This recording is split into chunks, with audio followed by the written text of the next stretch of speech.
अथ श्री साई सच्चरित्र अध्याय 36। आश्चर्यजनक कथाएं, गोवा के दो सज्जन और श्रीमती औरंगाबादकर। इस अध्याय में गोवा के दो महानुभावों और श्रीमती औरंगाबादकर की अद्भुत कथाओं का वर्णन है। गोवा के दो महानुभाव। एक समय गोवा से दो महानुभाव श्री साईं बाबा के दर्शनार्थ शिरडी आए। उन्होंने आकर उन्हें नमस्कार किया। यद्यपि वे दोनों एक साथ ही आए थे, फिर भी बाबा ने केवल एक ही व्यक्ति से 15 रुपये दक्षिणा मांगी, जो उन्हें आदर सहित दे दी गई।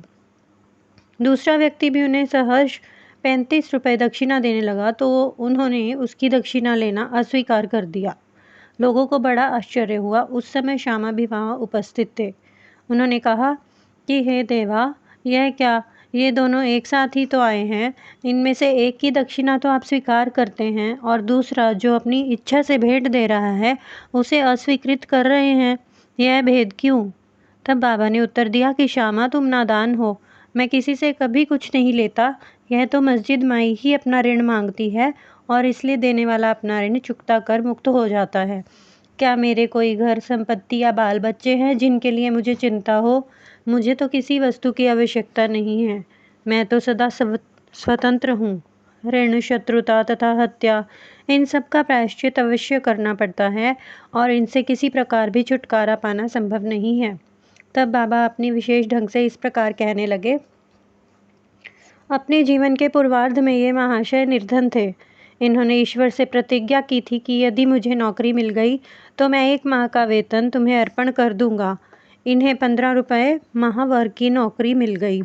फिर उत्तरोत्तर उन्नति होते होते 30, 60, 100, 200 और अंत में 700 रुपये तक मासिक वेतन हो गया। परंतु समृद्धि पाकर ये अपना वचन भूल गए और उसे पूरा न कर सके। अब अपने शुभ कर्मों के ही प्रभाव से इन्हें यहाँ तक पहुँचने का सौभाग्य प्राप्त हुआ है। अतः मैंने इनसे केवल 15 रुपये ही दक्षिणा मांगी, जो इनके पहले माह की पगार थी। दूसरी कथा। समुद्र के किनारे घूमते घूमते मैं एक भव्य महल के पास पहुंचा और उसकी दालान में विश्राम करने लगा। उस महल के ब्राह्मण स्वामी ने मेरा यथोचित स्वागत कर मुझे बढ़िया स्वादिष्ट पदार्थ खाने को दिया।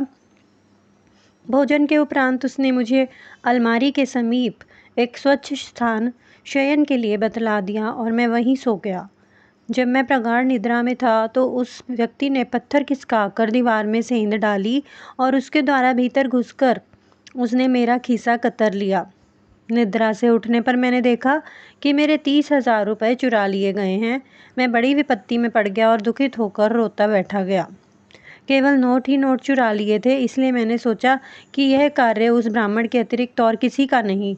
मुझे खाना पीना कुछ भी अच्छा नहीं लगा और मैं एक पखवाड़े तक दालान में ही बैठे बैठे चोरी का दुख मनाता रहा। इस प्रकार 15 दिन व्यतीत होने पर रास्ते से जाने वाले एक फकीर ने मुझे दुख से बिलखते देखकर मेरे रोने का कारण पूछा। तब मैंने सब हाल कह सुनाया। उसने मुझसे कहा कि यदि तुम मेरे आदेशानुसार आचरण करोगे तो तुम्हारा चुराया हुआ धन वापस मिल जाएगा। मैं एक फ़कीर का पता तुम्हें बता देता हूँ। तुम उसकी शरण में जाओ और उसकी कृपा से तुम्हें तुम्हारा धन पुनः मिल जाएगा। परंतु जब तक तुम्हें अपना धन वापस नहीं मिलता, उस समय तक तुम अपना प्रिय भोजन त्याग दो। मैंने उस फ़कीर का कहना मान लिया और मेरा चुराया धन भी मिल गया। तब मैं समुद्र तट पर आया, जहाँ एक जहाज़ खड़ा था जो यात्रियों से ठसाठस भर चुका था। भाग्यवश वहाँ एक उदार प्रकृति वाले चपरासी की सहायता से मुझे एक स्थान मिल गया। इस प्रकार मैं दूसरे किनारे पर पहुँचा और वहाँ से मैं रेलगाड़ी में बैठकर मस्जिद माई आ गया।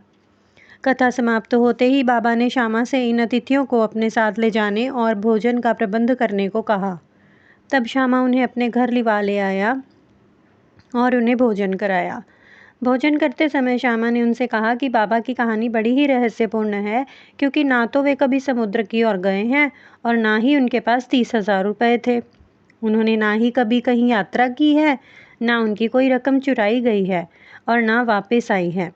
फिर श्यामा ने उन लोगों से पूछा कि आप लोगों को कुछ समझ में आया कि इसका अर्थ क्या था?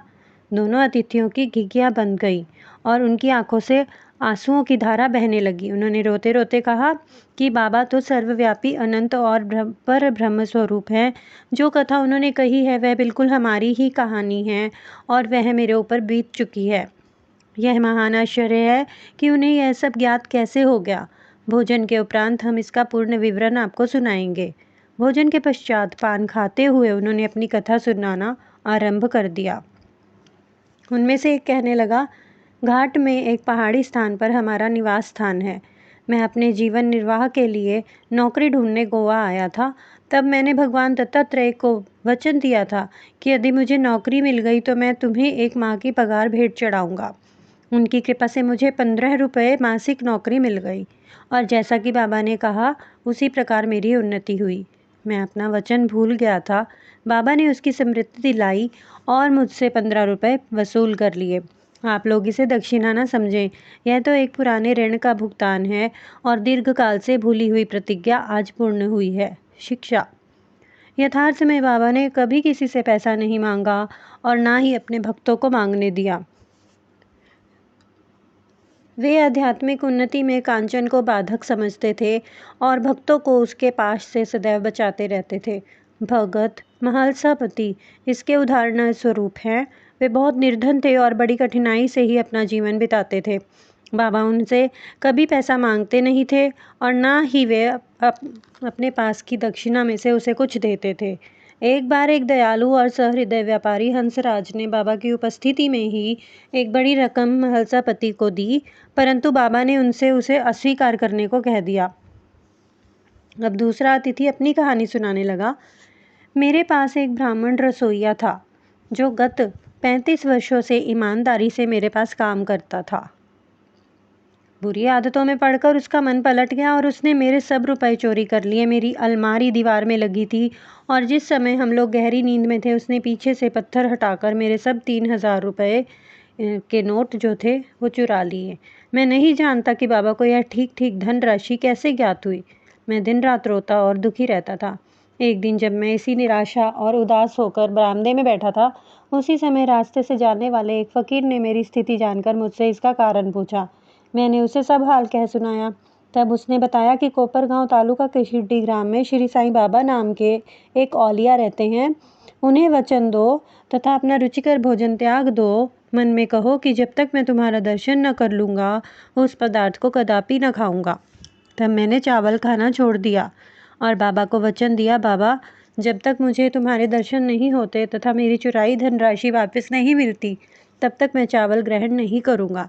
इस प्रकार जब 15 दिन बीत गए तब वह ब्राह्मण स्वयं ही आया और सब धनराशि लौटाकर क्षमा याचना पूर्ण कहने लगा कि मेरी मति ही भ्रष्ट हो गई थी, जो मुझसे आपका ऐसा अपराध बन गया है।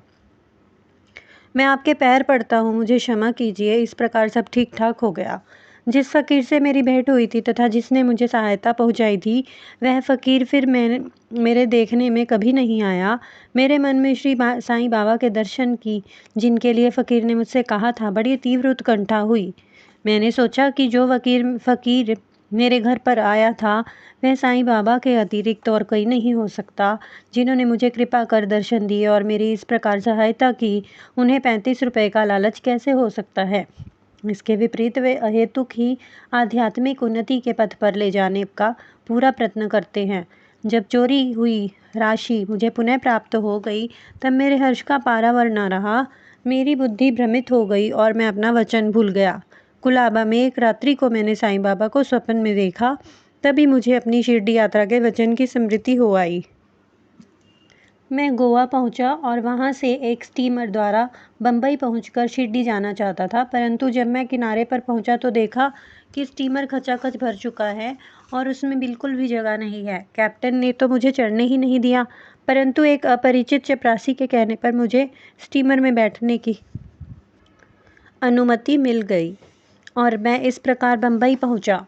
फिर रेलगाड़ी में बैठकर यहाँ पहुँच गया। बाबा के सर्वव्यापी और सर्वज्ञ होने में मुझे कोई शंका नहीं है। देखो तो हम कौन हैं और कहाँ है हमारा घर।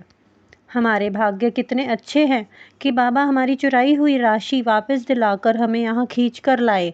आप शिरडीवासी हम लोगों की अपेक्षा सहस्त्र गुने श्रेष्ठ और भाग्यशाली हैं, जो बाबा के साथ हंसते खेलते मधुर भाषण करते और कई वर्षों से उनके समीप रहते हैं। यह आप लोगों के गत जन्मों के शुभ संस्कारों का ही प्रभाव है जो कि बाबा को यहाँ खींच लाया है। श्री साईं ही हमारे लिए दत्त हैं।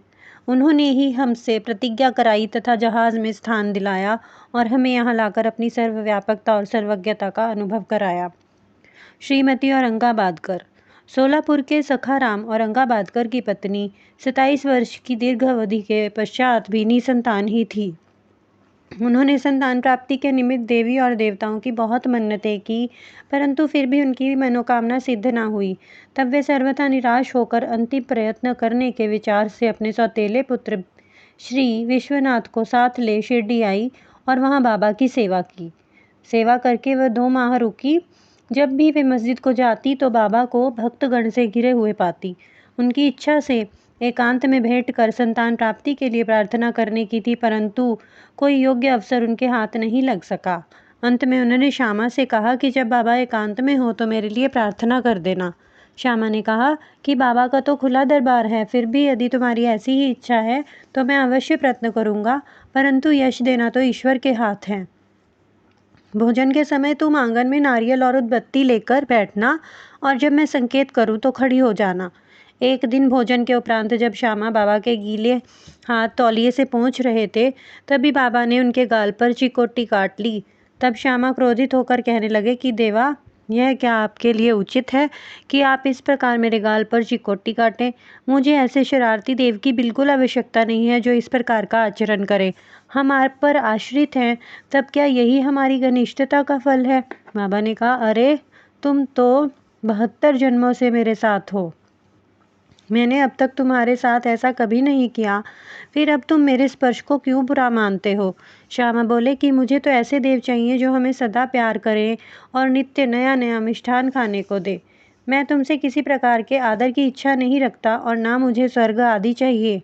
मेरा तो विश्वास सदैव तुम्हारे चरणों में ही जागृत रहे, यही मेरी अभिलाषा है। तब बाबा बोले कि हाँ, सचमुच मैं इसीलिए यहाँ आया हूँ। मैं सदैव तुम्हारा पालन और उदर पोषण करता आया हूँ, इसलिए मुझे तुमसे अधिक स्नेह है।